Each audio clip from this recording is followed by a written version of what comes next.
भगवान कृष्ण की शिक्षाओं से कुछ गहरे विचार और अंतर्दृष्टि। एक, जीवन की नश्वरता।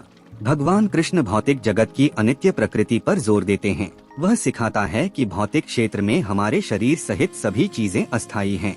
इस नश्वरता को पहचानने से हमें भौतिक इच्छाओं से अलग होने और एक गहरे आध्यात्मिक संबंध की तलाश करने में मदद मिल सकती है। 2, आत्मबोध। भगवान कृष्ण आत्मबोध और आत्म जागरूकता को प्रोत्साहित करते हैं। वह सिखाते हैं कि जीवन में आंतरिक शांति और उद्देश्य खोजने के लिए अपने सच्चे स्व आत्मा या आत्मा को समझना आवश्यक है। अपने दिव्य स्वभाव को महसूस करके हम दुखों पर काबू पा सकते हैं और स्थायी खुशी पा सकते हैं। 3, अनासक्ति। कृष्ण हमारे कार्यों के परिणामों से वैराग्य का अभ्यास करने की सलाह देते हैं। वह हमें सफलता या विफलता की चिंता किए बिना अपने कर्तव्यों का पालन करने के लिए प्रोत्साहित करते हैं। यह वैराग्य हमें संभाव से कार्य करने और जीवन के उतार चढ़ाव से प्रभावित न होने में सक्षम बनाता है। 4, भक्ति योग। भगवद गीता की केंद्रीय शिक्षाओं में से एक भक्ति योग का मार्ग है, भक्ति का योग। भगवान कृष्ण भक्ति और भगवान के प्रति समर्पण के गुणों की प्रशंसा करते हैं। वह इस बात पर जोर देते हैं कि ईश्वर के प्रति सच्ची भक्ति और प्रेम से आध्यात्मिक ज्ञान और मुक्ति मिल सकती है।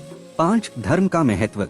भगवान कृष्ण धर्म या किसी के कर्तव्य और धार्मिकता के महत्व पर जोर देते हैं। वह व्यक्तियों को जीवन में अपने निर्धारित कर्तव्यों, स्वधर्म को पूरा करने और स्वार्थी उद्देश्यों के बिना अपनी भूमिकाओं और जिम्मेदारियों के अनुसार कार्य करने की सलाह देते हैं। 6, कार्रवाई में संभाव। कृष्ण कार्य में संभाव की अवधारणा सिखाते हैं। इस बात पर जोर देते हैं कि व्यक्ति को सफलता और विफलता को समान मानते हुए संतुलित दिमाग से कार्य करना चाहिए।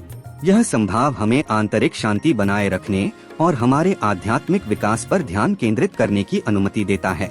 7, शाश्वत आत्मा। भगवान कृष्ण आत्मा की शाश्वत प्रकृति को स्पष्ट करते हैं। वह समझाते हैं कि आत्मा न कभी जन्मती है और न कभी मरती है, यह बस जन्म और पुनर्जन्म के चक्र से गुजरता है। आध्यात्मिक अनुभूति के लिए स्वयं के इस शाश्वत पहलू को समझना महत्वपूर्ण है। 8, अहंकार पर काबू पाना। कृष्ण अहंकार से परे जाने की सलाह देते हैं, जिसे वे दुख का मूल कारण बताते हैं। यह पहचान कर कि सच्चा आत्म अहंकार से परे है और अपने भीतर के परमात्मा के साथ पहचान करके हम अहंकार की सीमाओं पर काबू पा सकते हैं। 9, गुरु और मार्गदर्शक की भूमिका। भगवान कृष्ण एक आध्यात्मिक मार्गदर्शक या गुरु के महत्व पर प्रकाश डालते हैं।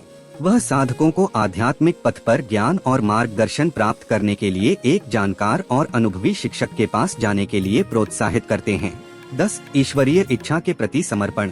अंततः भगवान कृष्ण ईश्वरीय इच्छा के प्रति समर्पण का आह्वान करते हैं। वह सिखाते हैं कि सच्ची मुक्ति अपनी इच्छा को सर्वोच्च सत्ता की इच्छा के साथ संरेखित करने और सभी कार्यों और परिणामों को ईश्वर को समर्पित करने से आती है। भगवद गीता में भगवान श्री कृष्ण के ये गहरे और सार्थक विचार जीवन की प्रकृति, आध्यात्मिकता और आत्म प्राप्ति के मार्ग में गहन अंतर्दृष्टि प्रदान करते हैं।